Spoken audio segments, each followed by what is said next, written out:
Olá, sejam todos muito bem-vindos, bem-vindas e bem-vindes a mais um episódio aqui do nosso podcast, esse nosso encontro que já é consagrado e que, como eu sempre digo, é para que todos nós possamos continuar circulando. E hoje, minha gente, eu tenho a honra de receber aqui no Projeto Circulando ela, Renata Peron. Renata, seja muito bem-vinda, querida. Muito obrigado, amor, pelo convite. Que bom que você me achou. Já soube que me achou nas internet da vida, já quero saber de tudo depois. Vamos contar e vamos falar sobre tudo isso, sim.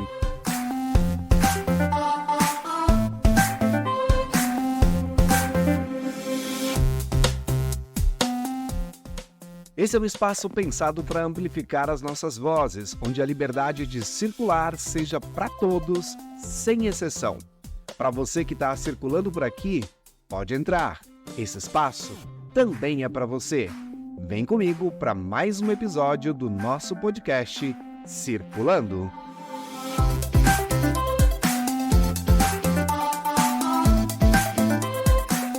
Renata, para a gente começar, assim, eu estava te contando que eu adorei a tua espontaneidade, a tua sinceridade, a maneira como você se expressa.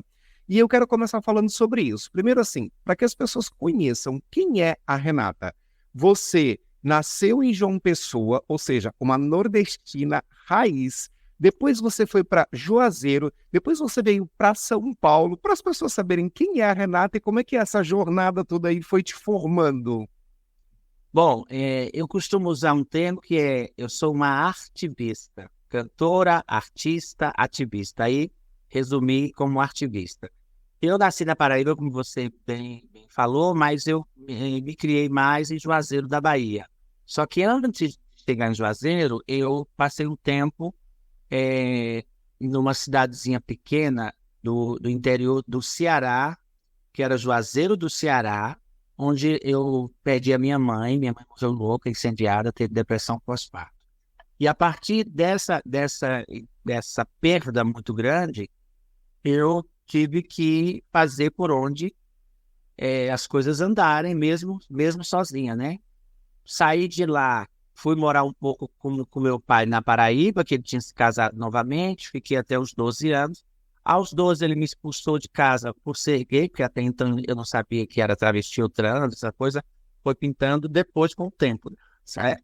Aí fiquei dos 12 aos 17 na casa de três senhorinhas que me deram uma base para ser o que eu sou hoje. E dos 17 aos 27 eu morei em Juazeiro da Bahia, na terra da Ivete Sangalo. Aí lá foi que eu dei uma formação para mim, assim, de busca de música, de teatro, de performance, de dança, de coisas artísticas. Sempre fui artista. E aí, quando eu já tinha feito tudo que eu pensei lá em Juazeiro, eu falei, bom, agora eu vou para São Paulo. Durante esse período, eu fui percebendo e descobrindo que eu não era gay, que eu era travesti. Que eu não gostava só da coisa de sair com homens por ser gay, era que eu tinha uma coisa da feminilidade em mim e eu não sabia o que era. Então, durante esses 10 anos, eu tive esses contatos com a Rogéria, com a Roberta Close, com a galera do filme Priscila. Então, eu escondi um pouco a minha transexualidade através dos personagens femininos ou das drags que eu fazia. Até criei lá em Juazeiro uma drag chamada Persona Queen. E eu com medo da morte, porque lá era muito violento para as meninas trans e travestis. Aí eu criei uma personagem e eu fiquei ali tentando viver um certo período. Depois eu vi que não dava para ser drag, não dava só para ser drag. Eu realmente queria ser uma mulher completa, com a minha identidade de gênero e tal. E eu sabia que aqui facilitaria a vida para mim. Então, quando deu 27 anos de idade, eu vim para São Paulo. E em São Paulo eu estou há quase 20 anos. E aqui, nessa tua trajetória, você se formou assistente social também em São Paulo. Isso tudo foi aqui. Quando eu cheguei aqui, com 27 anos, 3 anos depois, eu fui brutalmente agredida na Praça da República por 9 caras, acabei perdendo um rim com isso. Logo após essa violência toda, eu coloquei seios e comecei a minha trajetória como mulher trans aqui. Aqui eu fiz faculdade, de serviço social. Aqui eu participei de vários eventos e coisas voltadas para a militância. Eu sou a primeira trans, uma das primeiras trans que foi até Brasília abraçar o STF, pedindo pela união estável e pedindo para que eles olhassem para nós, já que o nosso Congresso é extremadamente conservador, machista e todos os tipos de ista que você possa pensar. Foi aqui que eu gravei um CD, foi aqui que eu gravei um DVD em homenagem ao grande cantor e compositor Noel Rosa, foi aqui que eu gravei seriado para Universal Channel, para Rede Globo, fiz documentários para várias instituições e entidades, para cursos de universidade. Aqui foi que eu realmente me fiz nesse lugar. Hoje tenho o meu próprio apartamento, que comprei em 30 anos, mas é meu. Ele corta. Hoje sou uma assessora parlamentar de um deputado queridíssimo, que é o Guilherme Cortez, para trazer as demandas da população LGBTQIAP+, sobretudo as questões voltadas para as trans, né? Sim.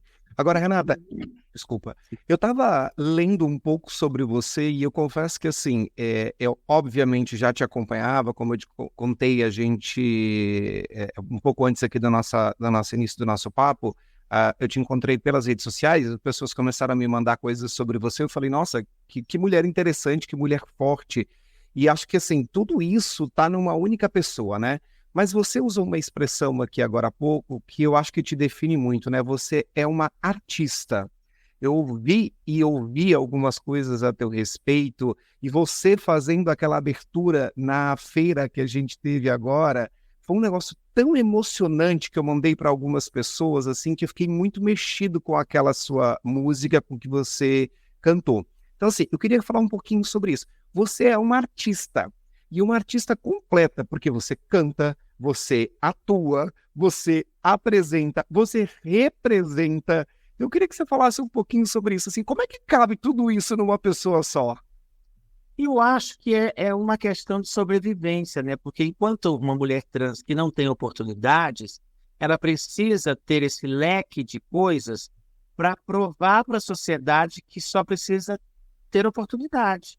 Então, eu vivi muitos anos aqui como estátua viva, eu fazia aquelas estátuas que ficavam na rua, eu Sim. fazia uma estátua viva que recitava poesias quando as pessoas davam dinheiro naquelas caixinhas.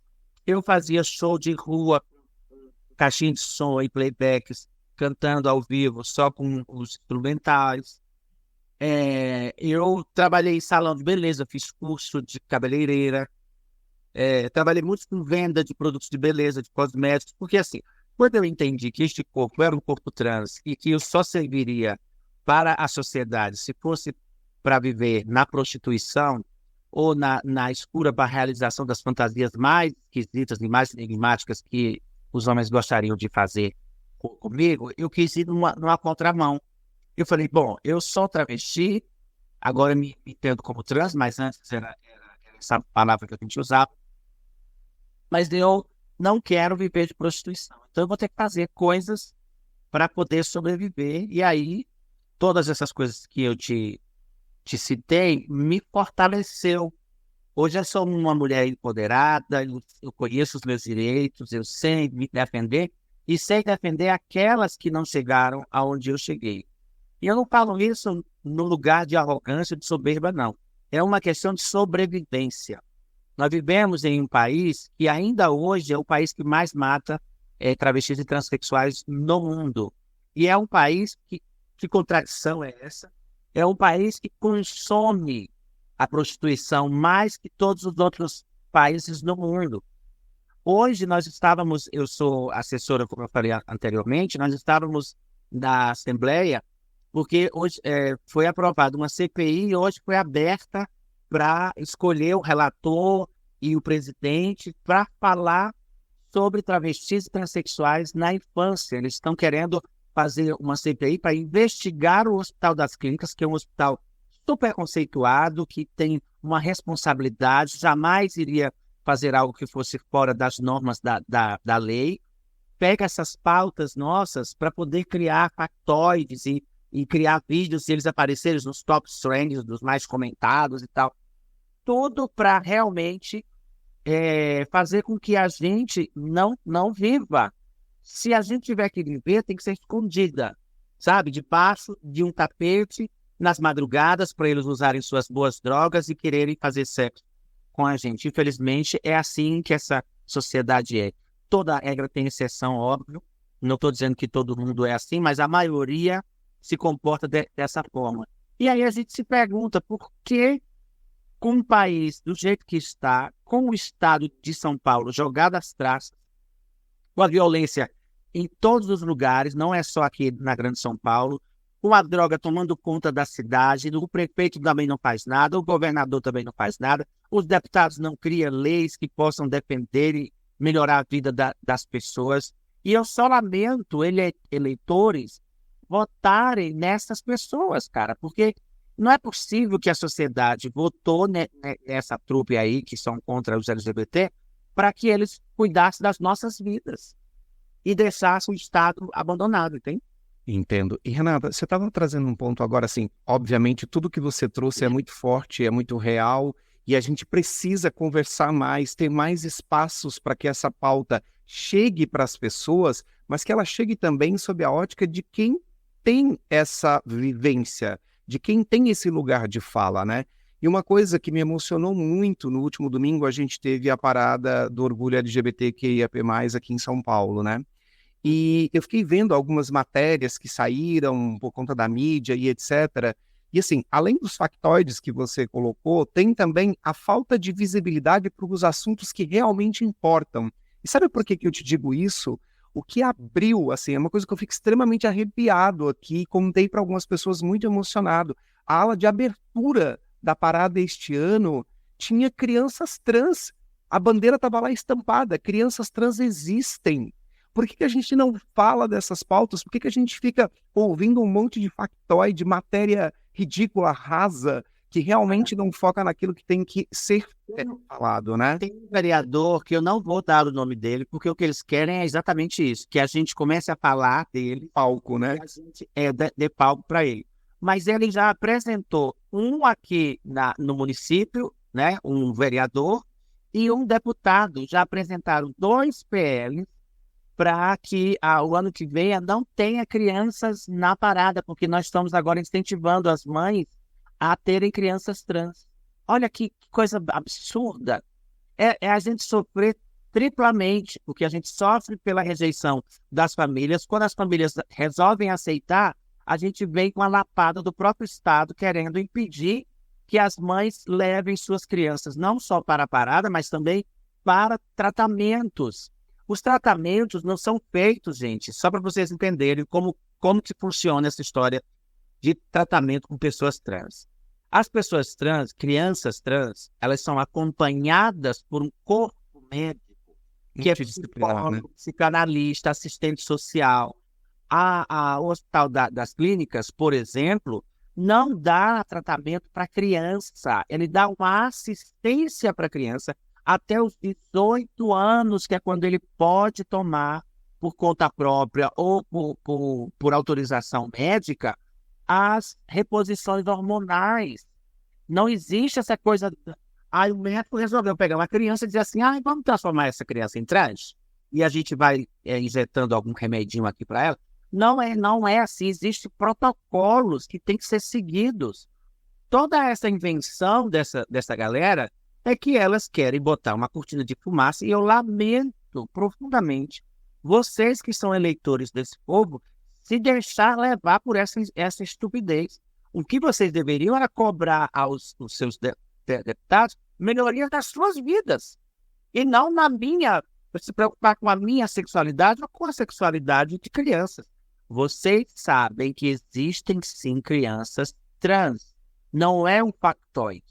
A gente nasce, a mãe é a primeira a perceber o jeito que o menino dorme, delicado, o jeito que a menina dorme com o jeitinho de um menino, com brincadeiras que elas não querem usar roupas masculinas nem femininas. Isso não determina a sexualidade, tá, gente? Entenda. Tem crianças, meninos, que brincam de boneca, que brincam de bola, porque tudo é brinquedo. Claro, claro. E depois, eles seguem suas vidas dentro da heteronormatividade, se ele for heterossexual, se ele for menino cis hétero. Agora, se for um menino ou uma menina cis, uma menina ou uma menina trans, os pais não têm que jogar fora. O que eu entendo é que eles querem que os pais abandonem, como sempre foi. Agora que os pais estão começando a entender que o amor é maior do que o preconceito, eles querem que vocês voltem a ter preconceito e deixem as crianças jogadas na rua que se tornam marginais depois. Porque existe uma linha que é assim: uma criança se descobre, se percebe diferente. A família, por questões religiosas, expulsa essa criança de casa. O Estado não tem política de inclusão para fazer com que os pais entendam que isso não é doença e que eles têm que amar os seus filhos. Elas vão para a prostituição, porque não existe outro caminho. Na prostituição, elas começam a se drogar, porque não tem o amparo, não tem o amor, não tem nada. Caem na marginalidade. E, por fim, o próprio Estado tira a própria vida dessas pessoas. Então, você tem um caminho de 6 para até chegar. Isso não sou eu que estou falando, é só vocês pesquisarem. Se vocês olharem aí, quem a homofobia matou hoje? Tem um site que diz isso. Quem a homofobia matou hoje? Vocês nunca vão achar um site que diga quem a heterofobia matou hoje. Pode ter, sei lá, 40 mil assassinatos no Brasil de pessoas. Essas pessoas não foram mortas porque elas são héteras. Exatamente. Isso sem contar que na outra ponta a gente tem uma subnotificação dos casos das pessoas LGBTs em geral, e aqui a gente está falando sobre pessoas trans, mas quando você olha isso no geral, existe uma subnotificação. Sim. Então, se a gente... As delegacias não querem usar a palavra homofobia para justamente não ter como quantificar e a gente exigir que tenha políticas para nos defender. Exatamente. Quando eu sofro uma transfobia, eu quero chegar lá e dizer assim: eu vim aqui para prestar uma queixa sobre uma transfobia que eu sofri. Não, a gente não pode usar esse termo. Por que não pode? Começa a briga. Até você botar, você às vezes desiste, porque eles ficam naquela... Te dão 3 horas de chá, de cadeira, entra e sai, ninguém faz nada. Aí uma lésbica veio e sofreu lesbofobia, não querem usar a palavra lesbofobia, não querem usar a palavra homofobia, não querem usar a palavra transfobia. Então, por aí vocês tiram a dificuldade que é da gente provar que de fato existe esse tipo de coisa. Agora existe, quando é com o movimento preto, difícil a pessoa que sofre racismo provar que é racismo, porque existe uma brecha na lei que diz que isso não é racismo, é outra coisa, que eles têm um termo lá que usa. O preto sofreu o racismo, quer dizer, quer escrever lá que é racismo, não pode botar que é racismo. E Renata, eu queria só voltar num dado que a gente comentou agora há pouco, mas eu queria dar números nesse caso. A gente vive num país que mais mata a população LGBT no mundo.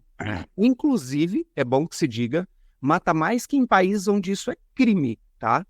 E no Brasil, a gente vive uma situação muito complexa nesse sentido, que assim, nós somos também o país do mundo que mais mata pessoas LGBTs, e no mesmo país a gente tem o país que mais consome, pornografia trans no mundo. Expectativa de pessoas trans no Brasil é de 35 anos. Como é que a gente tem nesse mesmo país o país que mais consome pornografia trans? Eu acho que existe uma doença generalizada do planeta, que é assim: o ser humano que tem vontade de tirar a vida do outro por uma negação que é dele, é uma doença, ele precisa se tratar. Porque geralmente o que eu percebo é, quando o homem mata uma travesti, o que ele está querendo dizer com isso? Ele acha que matando a mim vai matar o desejo que ele tem em mim. Aí eu morro, beleza, só que tem outra. Aí ele quer matar aquela outra. E tem outra, e ele quer matar, porque é um desejo, é uma coisa de pessoa doente, é uma doença isso. Não faz sentido para mim uma pessoa matar a outra sem ele não ser doente. Sabe assim? Não consigo ver isso. Ou só porque ele é má mesmo. Não, existe alguma coisa, e aí eu não vou nem dizer que é relacionado a ele ser gay, ou maricona, ou bichona, sei lá. Alguma coisa existe dentro deste ser que ele não se sente bem vendo a minha felicidade. Por exemplo, eu tenho 46 anos, eu superei essa estatística. Eu sou uma mulher independente, tenho um salário bom, pago as minhas contas, entro e saio a hora que eu quiser, saio com quantos homens eu quiser. Aí, vou dar um exemplo básico. Aí tem um vizinho aqui, que não é o caso meu aqui, graças a Deus. Tem um vizinho aqui que me vê fazendo isso todos os dias. Ele é um cara frustrado, não ganha bem, tem 3 filhos, briga com a esposa, é uma zoada, um barulho, e tem que dar assistência para esse povo. O emprego não é bom. Ele olha para mim, ele tem raiva de mim por conta das coisas que eu tenho e que ele não tem. E, para além disso, você pode pensar em questões psíquicas mesmo. Às vezes não sabe realizar a mulher do jeito que ela gosta, porque ele é machista, porque ele não sabe que existem pontos no corpo que você pode chegar, porque ele foi criado num sistema patriarcal, heteronormativo, cisgênero. Ele não sabe nem o que é a palavra cisgênero. Quando você pergunta para um hétero, ele acha que você está xingando ele, porque não existe educação sexual nas escolas. Você vê que é um leque de negações que a gente tem que transforma a sociedade nessa doença que a gente está vivendo. Que a pessoa senta, eu entro no ônibus, e o ônibus está cheio, tem um lugar livre do meu lado. Se a pessoa perceber que eu sou travesti, ela não senta do meu lado, ela vai em pé. Porque certamente na cabeça dela existe um contágio que, se tocar minha pele na dele, ou ele vai virar travesti, ou ele vai querer ser ativo, ou ele vai querer ser passivo numa relação. Você entende que existe uma...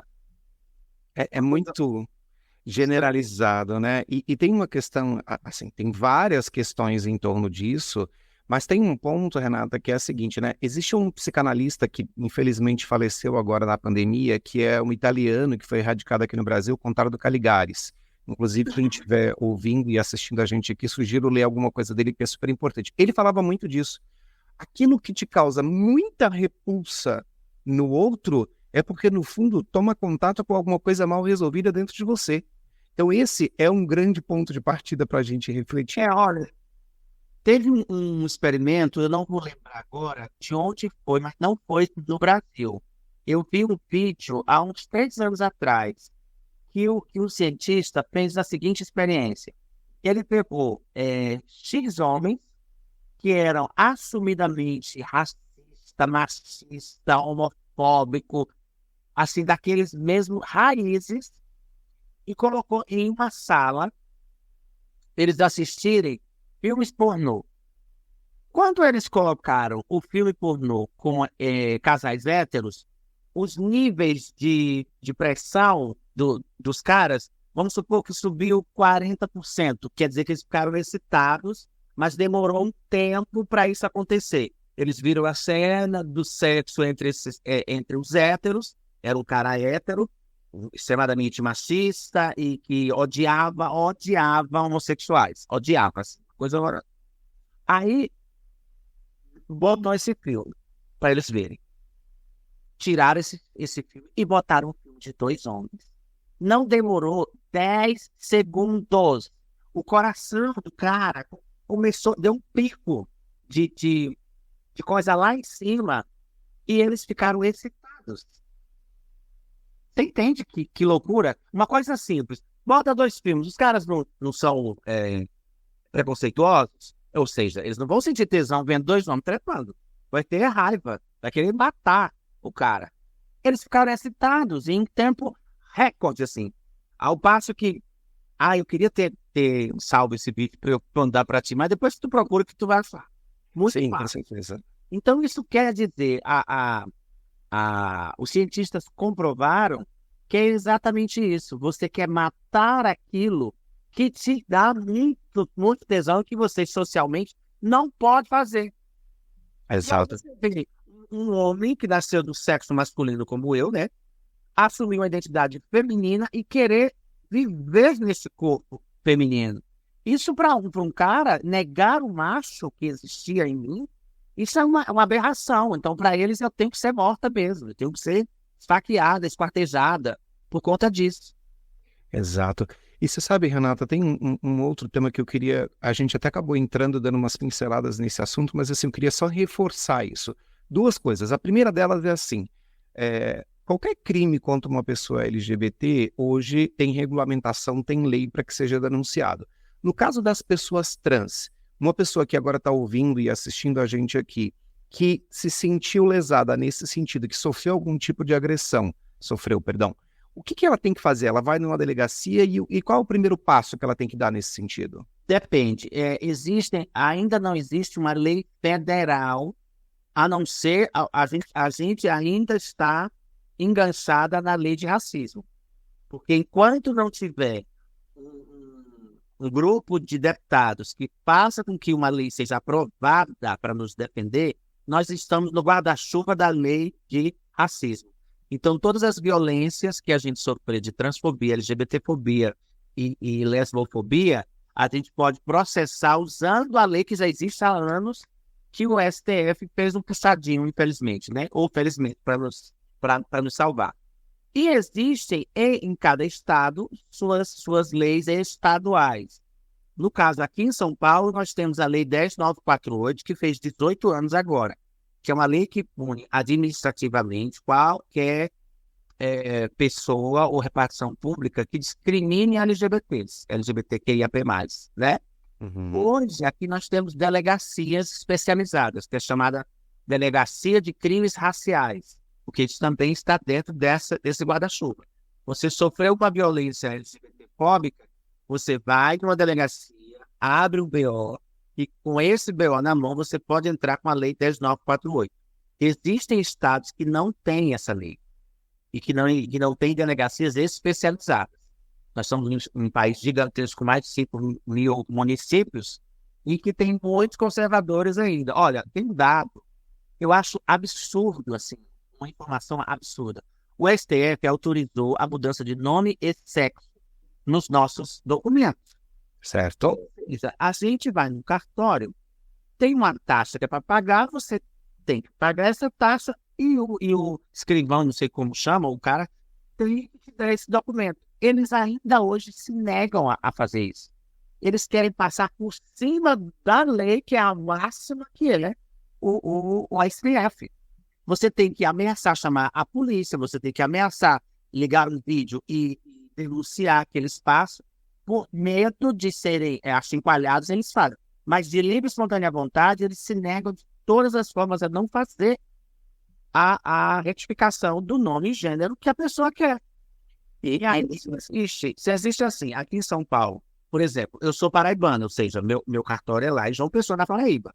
Então, eu tenho que pagar uma taxa aqui para que ele entre em contato com o cartório de lá. Eu tenho que pagar uma outra taxa lá, porque não existe gratuidade nisso. Isso é até uma coisa que eu preciso conversar com a deputada Érica Hilton, para ver se ela consegue apresentar algum projeto de lei que dê gratuidade para isso, como a gente faz quando a gente vai tirar os documentos, né? Porque é uma correção, na verdade, do Estado, né, em relação a isso. E o que você está falando, Renata, tem uma questão em torno disso que é a seguinte: muitas vezes eu escuto, né, lamentavelmente eu escuto pessoas falando e usando essas palavras que, assim, as pessoas acham que a mudança do nome é só uma coisa simples, mas isso traz, junto com essa retificação, e a palavra certa, dignidade, acesso à saúde, são tantas coisas que vêm junto. Muitas mulheres trans não vão no hospital. Exato, posto de saúde.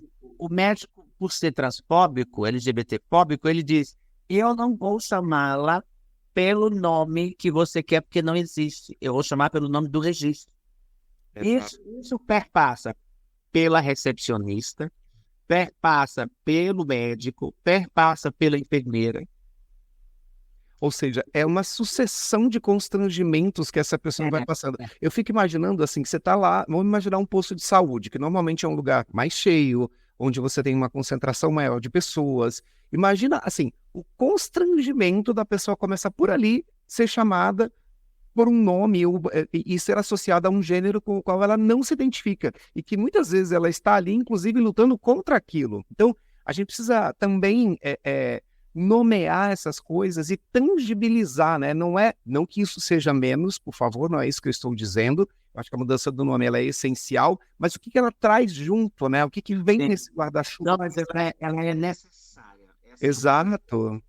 quando eu não tinha feito a minha retificação, como eu sou uma pessoa que eu tenho conteúdo, eu estudei, eu sei me defender, eu sou muito educada, eu sou muito simpática, eu para entrar numa briga, meu amor, demora muito para você me tirar do sério. Só que isso cansa, gente. Chega uma hora que você Claro. tá estafada, você chega em casa, só quer deitar e descansar a cabeça. E é uma coisa tão, assim, violenta a negação da gente, que você fala, mas por que que a pessoa custa ela dizer que você é fulano? Não.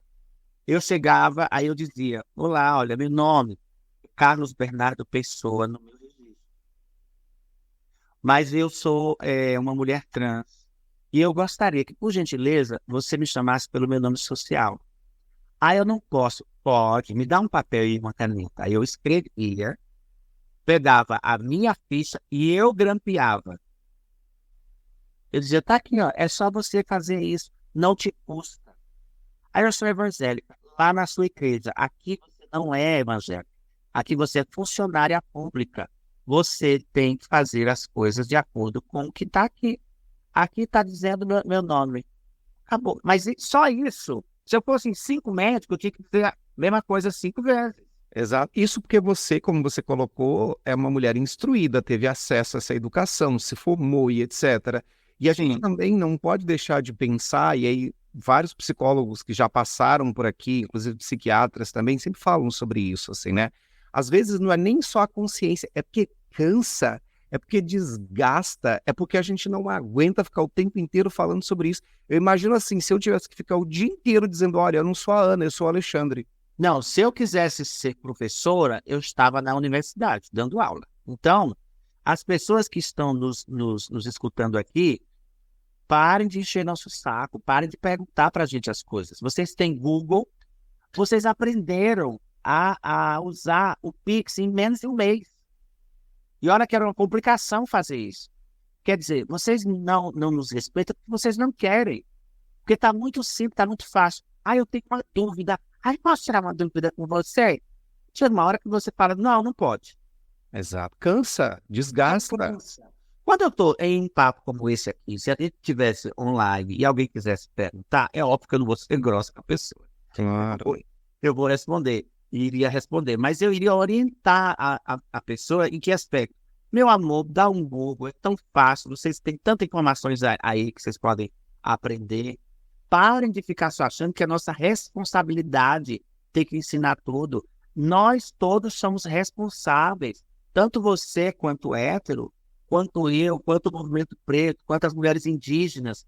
Nós somos responsáveis, todos nós, pelas ações que existem dentro de um país. Não é culpa só de um nicho, né? Se Exato. você está vendo uma pessoa sofrer violência, seja violência verbal, física, e você não faz nada, você é conivente com ela. Minimamente você é conivente, né? Exato. E Renata, assim, a gente está aqui falando de uma série desses absurdos todos que a gente vive no nosso dia a dia e que neste caso aqui especificamente recai sobre vocês que são pessoas trans, mas eu também queria falar de algumas coisas boas. Você começou aqui citando que você teve contato com a Rogéria.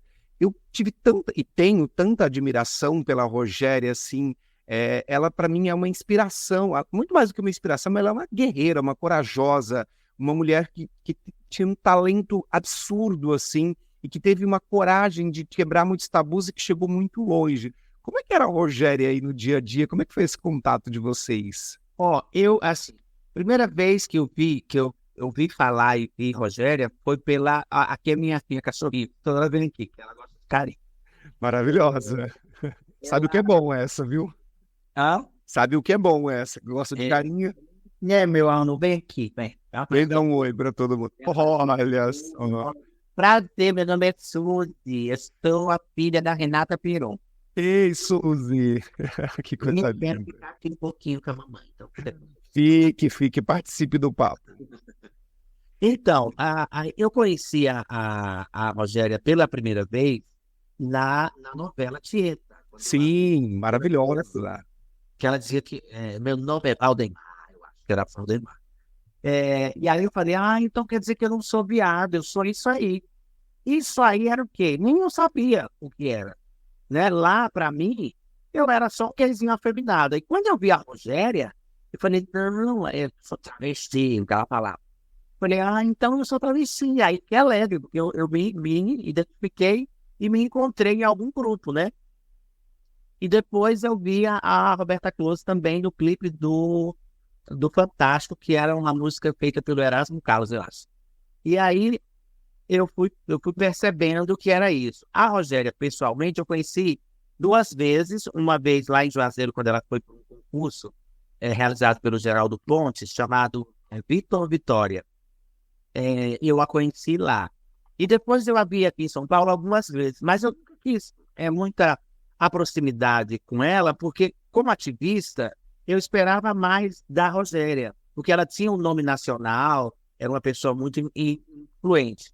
E eu percebi que ela fazia, assim, o ativismo dela, mas para ela, na existência dela, não era uma mulher que falava ou defendia a causa trans e fazia discurso. Se você for olhar todas as entrevistas de Rogéria, você não vê esse discurso dela. Um discurso que acolhe as trans, que fala, que traz elas juntos, não. Era sempre uma coisa assim, eu sou a travesti da família brasileira. Por quê? Porque ela se comportava, se vestia bem, era elegante e era engraçada. Acho que ela usou, ou foi ela ou foi alguém que usou um termo que ela era um palhaço de luxo. Eu não sou palhaça de luxo, então não me representava. Tinha essas coisas, né? Mas se você for falar de maneira macro, a importância da Rogéria é muito grande, porque imagina nos anos 70, nos anos 80, uma travesti num programa de televisão da Rede Globo, cantando, dançando, fazendo não sei o quê. Ela foi uma transgressora, sabe? Sexualmente, para mim, dentro dessas defesas que eu falei, ela não me representava. Mas, no todo, ela super representava. Super. Sim. E você está falando, Renata, de uma palavra que eu particularmente acho que a gente precisa muito, de representatividade, né? E nesse ponto, a gente está aqui falando da Rogéria e da Roberta Close, que foram as precursoras, digamos assim, ou pelo menos aquelas que conseguiram mais. Exato, gerar uma imagem a nível nacional, né? Mas a questão da representatividade ela é extremamente importante. E aí eu quero te perguntar o seguinte: a gente está vendo alguns movimentos, se você me perguntar se eu concordo que eles estão indo na velocidade que eles deveriam, com o rigor que eles deveriam, e da expectativa que eu tenho, a minha resposta pessoal é não. Mas eu também não posso negar que existem movimentos. Sim. Nesse sentido, eu queria, assim, de você, como é que você percebe esses movimentos? A gente vê agora a novela das 9, que, me desculpem, não lembro o nome agora, mas eu sei que tem mulheres trans, travestis, isso é uma pauta mais discutida. A gente tem hoje as redes sociais que fazem com que isso se amplifique, inclusive por isso que estamos aqui, porque eu acabei te conhecendo a partir das redes sociais. Como é que você está enxergando esses movimentos todos de evolução que a gente tem nesse sentido? Lentos. Por tudo que a gente já fez e tudo que a gente já batalhou, tá lento ainda. Eu queria era ter uma trans protagonista em uma novela da Rede Globo que não fosse só fazer travesti. Eu queria ver uma trans fazendo uma pastora de uma igreja, porque ela é trans, mas a profissão dela é atriz. Então, claro, nós estamos a passos lentos, avançamos, brigamos por respeito e por espaço. Tem uma menina chamada que você precisa chamá-la, é a Renata Carvalho, para você fazer uma entrevista com ela, que ela fala muito bem sobre isso. Eu gosto muito do posicionamento dela. A gente já teve algumas músicas porque eu não entendia o que era o posicionamento dela. E depois que eu entendi, eu bati palmas e super enalteço e falo dela onde eu puder e onde eu estiver. Ela foi quem trouxe essa coisa de transfake, que eram os homens que se vestiam de mulheres para fazer papéis de trans. E ela lutou e fez documentos e foi atrás da Globo. Olha, a Renata Carvalho foi foda. Desculpa o palavrão. Imagina, estamos em casa. Fez e aconteceu. E aí, hoje, a gente pode ver atrizes e atores trans em novelas, em seriados, graças a esse passo que ela deu. Só que a gente precisa avançar, porque agora a gente só pode fazer trans, não pode fazer outra coisa. Todas as novelas têm que ter uma trans. Todas as novelas, filmes, seriados, comerciais. Não, eu quero ser uma trans por uma questão minha, né? Das minhas escolhas que a vida me deu para me entender enquanto uma trans. Mas eu sou uma atriz. Por ser uma atriz, eu quero fazer qualquer papel. Eu não quero fazer só uma trans. Você acha que a gente está reforçando esse estereótipo de alguma maneira nesse sentido? Sim, ainda estamos. Agora, essas negativas que a gente fala e reivindica para que a pessoa tenha esse olhar, daqui uns 10 anos, eu acredito, que possa, sim, você ver uma mulher transexual fazendo o papel de uma madame XYZ. Só vi uma personagem durante esses 10 últimos anos que fez uma mulher que era uma secretária. A atriz era uma trans. E ela fez uma secretária. E, pelo que eu soube agora esses dias, vai ter uma protagonista. Ela vai fazer uma protagonista. Eu não sei se é uma novela, se é uma minissérie. Eu li alguma coisa sobre. Você vai saber disso. Não sei em que ela vai estar, mas eu vi recentemente uma entrevista dela, que agora não vou me lembrar o nome dela, que ela é uma mulher preta, inclusive, linda, maravilhosa, e que ela estava no programa do Porchat. E acho que isso que você está falando, assim, por isso que é bom a gente conversar com quem vive, né? É tão significativo, porque, assim, claro, a gente tem evoluções, mas é importante que a gente reforce o fato de que uma mulher trans é uma mulher. E se ela é uma atriz, ela é uma atriz, antes de mais nada. Exato. Essa menina aí que estava no Porchat, meu Deus do céu, esqueci o nome dela. Valéria. É Valéria alguma coisa? Não vou me lembrar agora. Ela falou o seguinte, assim, que a importância do corpo trans estar ali, para ela, quando ela entrou em um elevador, ela se encontrou com uma pessoa que a viu, que a reconheceu e falou, nossa, você é a fulana da novela, que legal. Parabéns, o seu trabalho é lindo, gostei muito e tal. Quando ela chegou em casa, ela chorou muito, porque ela falou assim, poxa, as pessoas estão me vendo, ou seja, vendo ela enquanto travesti humana, pessoa, gente. Isso deixou ela num lugar muito, muito assim, de felicidade, de alegria, né, por ter sido reconhecida. Mas eu estou indo além disso dela. O que eu estou dizendo é que meu nome é Renata, eu sou uma mulher transexual, eu sou uma atriz e uma cantora.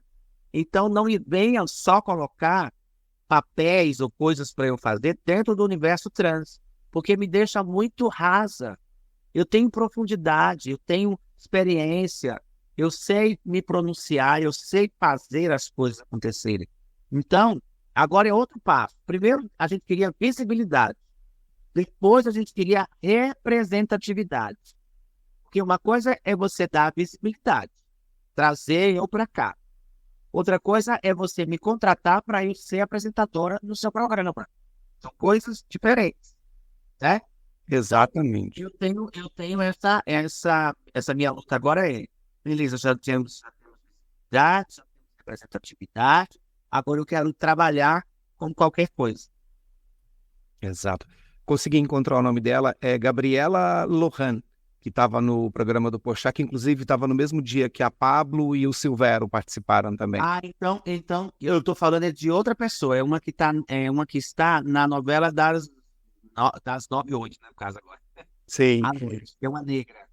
Não, então a gente está falando de outra pessoa, mas a Gabriela Lohan, perdão, estava no programa do Porchat também, e isso foi muito representativo, assim, porque, inclusive, não vou aqui ficar fazendo a propaganda, mas eu acho que vale assistir esse episódio, porque ela tem falas muito, muito sensatas, eu diria, com fundamento naquilo que ela coloca e principalmente com vivência, né? Que é a realidade dela. E assim, ela é linda, maravilhosa, então acho que vale super a pena. Mas esse lugar, Renata, que a gente está conversando aqui, ele é de uma evolução lenta também, muito por conta também de tudo que a gente conversou até agora, né? A gente está num lugar de mudança de mindset, só que assim, uma coisa é você criar uma legislação. A outra coisa é você criar políticas sociais e mecanismos para que essa legislação aconteça de fato. E a gente tem um exemplo, por exemplo, e que eu vivi, né? a legalização do casamento homoafetivo ou entre pessoas do mesmo sexo, enfim, as nomenclaturas que você quiser dar sobre isso, a gente teve uma regulamentação a nível federal dizendo que sim, era possível fazer isso, mas foi necessário o STF entrar e vir uma medida judicial STF, infelizmente. para que isso fosse cumprido. E só em 2013 é que os cartórios tiveram que esta obrigação, ou seja, uma coisa que veio por meio da justiça, dizer assim, não, você não pode negar, não é uma escolha, é uma lei. Você é obrigado a cumprir. Então, outro dia entrevistei aqui um advogado mexicano, inclusive, e que eu não sei em que momento esse episódio vai para o ar, porque eu já estou me perdendo, porque são muitos episódios, felizmente, mas o Juan falava muito sobre isso, assim. Ele dizia, olha, você tem algumas maneiras de você fazer movimentos, né? Quando você cria leis, isso é necessário? Sim. Isso é importante? Sim.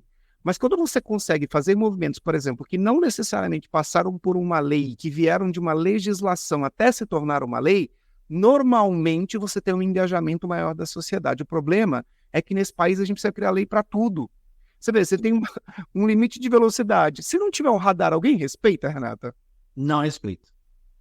Então, a gente está num país onde a gente tem que fazer leis punitivas. Eu acho que a gente precisa passar para esse lugar de ter espaços como esse nosso aqui, dessas conversas que a gente tem estabelecido, para que a gente saia desse lugar de só ter que falar sobre a lei e que a gente comece a falar também sobre a educação, a sensibilização das pessoas, para que todo mundo consiga absorver isso de uma maneira educativa também. Você concorda? Super, super. E acho que a gente tem uma ferramenta muito potente nas mãos chamada internet. E que a gente precisa saber usar isso melhor a nosso favor, né?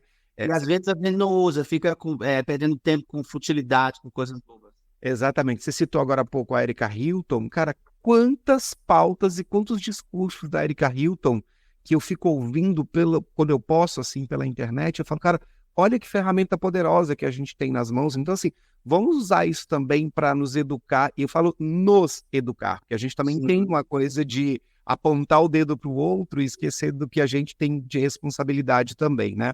Mas, Renata, a gente está aqui se encaminhando para o fim do nosso papo. Eu queria que você pudesse trazer, assim, primeiro, se tiver alguma literatura que você sugere para que as pessoas leiam. Chama Manual, acho que é Manual LGBT, é gratuito, tem nas plataformas, no próprio Google, você pode pegar em PDF, lançado pela Aliança, o Grupo Aliança, que se você tiver curiosidade de saber as nomenclaturas, como é que se deve tratar pessoas não binárias, intersexo, travestis, transexuais, tudo isso tem embaixo a tradução mesmo, assim, o que significa a palavra cis. Sabe uma coisa bem didática, um dicionário, assim. Exatamente. As delegacias em São Paulo, as delegacias no Brasil, Disque Denúncia, matérias falando sobre a importância do uso do nome social, da questão de hormônios. Sabe, para quem quer realmente ter curiosidade, guia LGBT da Aliança, se eu não me engano. Mas se você botar algo assim, com certeza aparece, está em PDF. Vocês podem usar para dar aulas, para ensinar os amigos e trocar, né? Perfeito. Tem também um documentário, Renata, que eu vou recomendar aqui que as pessoas vejam, que está no GNT, que chama Um Pedaço do Mundo. E nesse documentário tem, resumindo a história, são 4 mães de pessoas LGBTs, de Fortaleza, especificamente falando, e cada uma delas conta um pouco da sua vivência como mãe de uma pessoa LGBT. E uma delas é mãe de uma menina trans.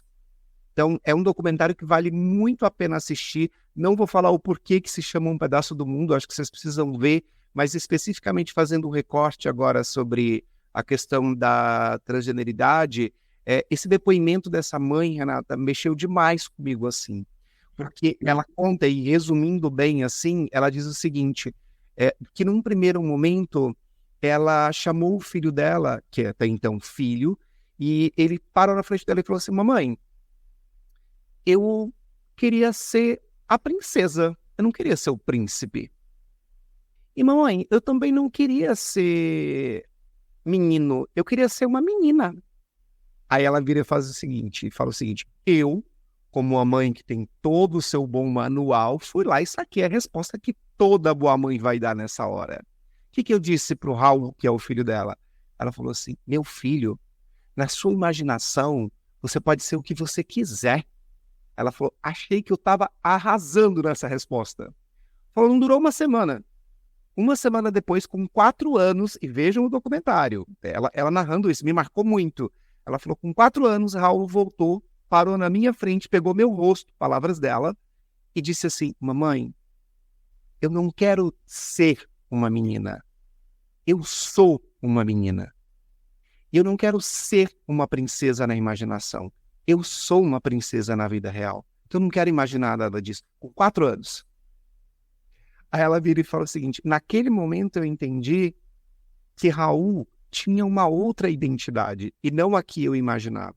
E ela falou que ela passou por um segundo estágio que foi assim, de fazer de tudo para que o Raul se tornasse a menina que ele queria ser. Ela falou, eu só esqueci de pensar que o Raul já é uma menina. Eu não preciso fazer nada. O que eu preciso é apoiar, o que eu preciso é criar condições para que ele consiga expressar isso. Mas ele já é uma menina.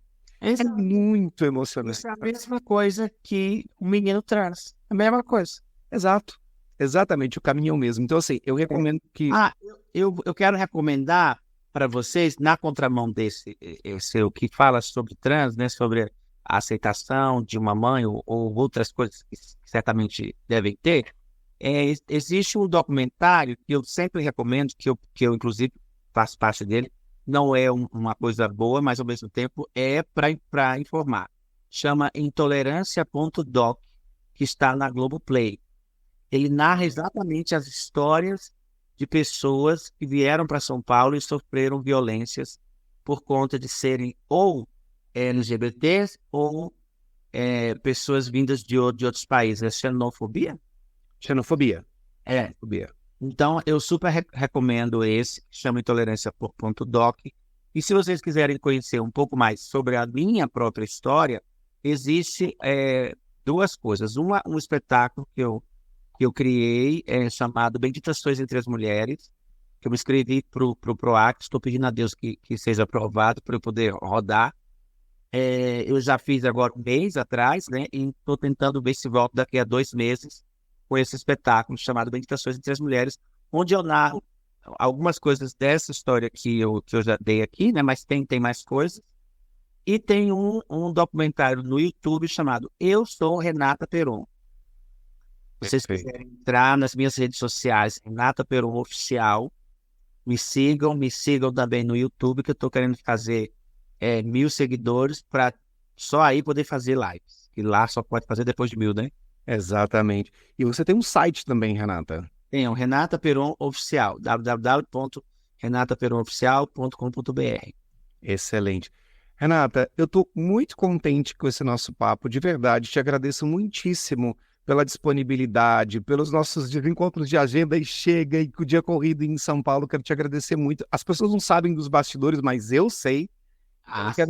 Quero te agradecer muito por essa disponibilidade. E queria novamente ratificar aqui a minha admiração por você, e não só no sentido de você ser uma pessoa bem posicionada, mas pelo teu talento também, assim. Eu brinquei com você no começo que, assim, como que cabe tudo isso numa pessoa só? É atriz, é cantora, é apresentadora, é militante, é assistente social, é política, por que não dizer? Então, assim, eu estou extremamente feliz, quero te agradecer muito. Vou deixar aqui o espaço também para as tuas considerações finais, para os seus recados, mas muito obrigado do fundo do meu coração por toda essa contribuição que você está fazendo por mim, que sou um homem gay branco e que sei que tenho privilégios, mas também por toda uma população LGBT que ouve, que acompanha a gente aqui. O podcast já está em 20 países, então é super importante a gente entender, até no Japão, inclusive, o quanto isso pode chegar longe, né? E eu quero te agradecer muito porque parece que a gente está fazendo uma coisa pequena e pontual, mas isso pode impactar a vida de muitas pessoas, e não só LGBTs. Então, muito obrigado mesmo pela tua gentileza, pela tua disponibilidade, pelo teu carinho, pelo teu conhecimento. Eu que agradeço, fico muito feliz em saber que essas mensagens vai chegar em lugares que eu não poderia ir fisicamente, mas graças ao advento da internet, a gente consegue fazer esse tipo de ação. A mensagem que eu quero deixar é: se você nunca deu um abraço, nunca deu um oi para uma travesti, faça isso. Você vai ver que nós não somos bichos. Nós só nos defendemos das agressões que vocês mesmos causam para a gente. Se vocês nos derem a oportunidade, nós somos só amor. Agora, se vocês nos atacam, a gente se defende. Você já abraçou uma travesti? Você já parou na rua onde tem uma prostituta vendendo o seu corpo e falou oi para ela, deu boa noite? Porque ela é uma vendedora de produtos, assim como você compra pão na padaria, assim como você vai para o supermercado comprar coisas, ela tem a única coisa para vender, que é o corpo dela. Ela não é menos que você. E se você acha isso, dá um emprego para ela, então. Chama uma travesti para fazer uma faxina em sua casa, ou para trabalhar na cozinha. Tem tantas profissionais que só estão na prostituição porque vocês não querem dar oportunidade. Quando vocês apontarem um dedo para uma travesti, lembre-se que existem 3 apontados para você. É isso. Excelente, Renata. E eu só queria finalizar e acrescentar um ponto nessa sua fala, que é o seguinte, só para deixar uma reflexão no ar aqui, que é assim: só existe oferta porque existe demanda. Ou seja, se há quem está oferecendo é porque há quem consuma. E quem consome não é absolutamente melhor do que quem oferta esse produto nesse momento. Então, queria muito deixar essa reflexão aqui para que as pessoas realmente pensassem sobre isso e que a gente saia desse lugar de hipocrisia. Não só por essa razão, mas por várias outras que a gente vive e que acaba nos colocando como sociedade num lugar muito ruim, inferior, pequeno, que não nos deixa crescer como sociedade. Toda vez que você faz uma agressão contra uma pessoa LGBT, contra qualquer uma das minorias, ou melhor, dos grupos minorizados, porque em quantificação não somos minoria, você não está fazendo só para o outro. No fim das contas, você está fazendo para você também, que você está tornando esse mundo pior, essa sociedade pior, e um dia essa violência pode bater na sua porta. Se não diretamente a você, mas com alguém que você ama. Então, acho que é muito importante a gente deixar essa reflexão aqui. Bom, vou fazer uma de Ju agora. Eu conversei aqui com Renata Peron, que é artista, que é cantora, que é apresentadora, que é militante, que é política, por que não? E que também é uma mulher incrível. Muito obrigado, querida. Um beijo enorme para você, para todas as pessoas que acompanham aqui o nosso podcast e até um próximo encontro, por que não? Valeu!